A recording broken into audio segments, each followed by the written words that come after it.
गुरु ब्रह्मा गुरु विष्णु गुरुदेवा महेश्वरा गुरु साक्षात् परम ब्रह्म तस्मै श्री गुरवे नमः। आज पवित्र गुरु पूर्णिमा।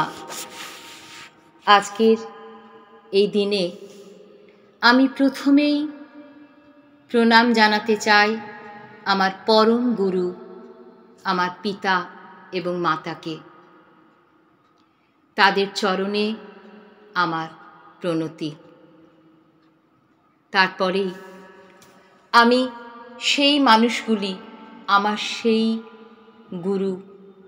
গুরুকুল, যাদের শিক্ষায় আমি আমার পড়াশুনো, আমার সঙ্গীত, আমার আবৃত্তি আমি চালিয়ে নিয়ে এসেছি এ যাবৎ।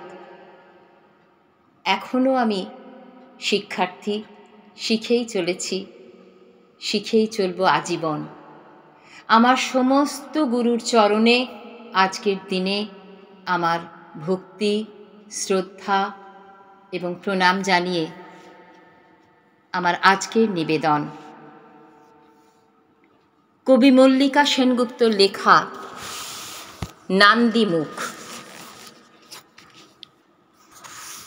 মাটি, জল, বায়ু, অগ্নি এবং মানুষ, ভারতবর্ষ তোমাকে প্রণাম করেই সেই ইতিহাসে কোণঠাসা নারী আমরা শুরু করলাম কথা মানবীর ভাষ্য। আমি জীব কেটে নেওয়া খনার বচন, সাগরে পাহাড়ে আকাশে যুগ যুগ ধরে পথে পথে আমি হাঁটছি। আমি কল্পনা চাওলার থেকে কুন্তি, সীতা থেকে রূপকানোয়ারে আমরা, আমার বুকেই আনারকলির কান্না। সরস্বতীর তীর থেকে আমি মেধা পাটেকরে লড়ছি।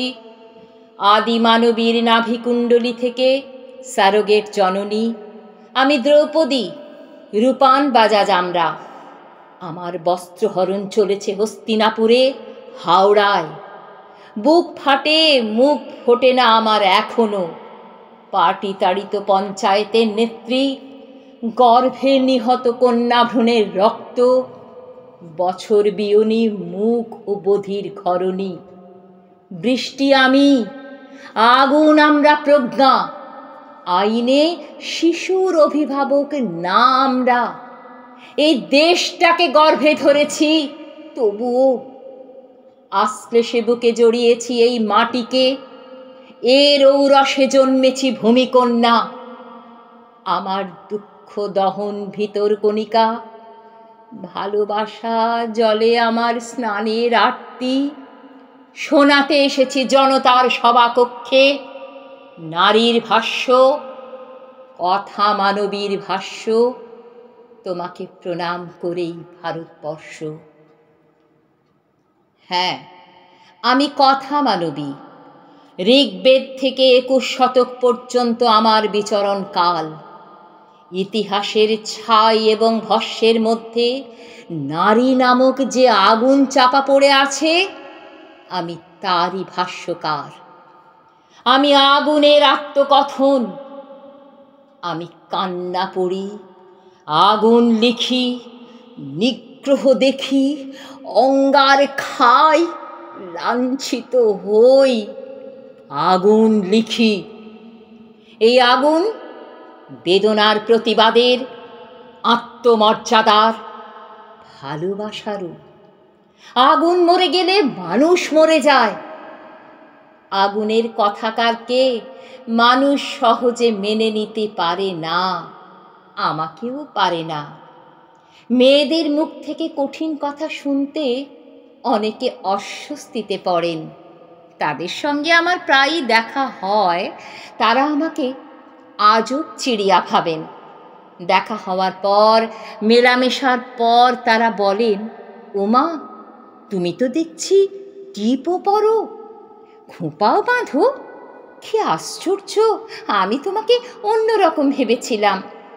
বলেন, বাহ, তুমি তো বেশ ছেলের যত্ন করো, কি আশ্চর্য, তোমার লেখা পড়ে মনেই হয় না।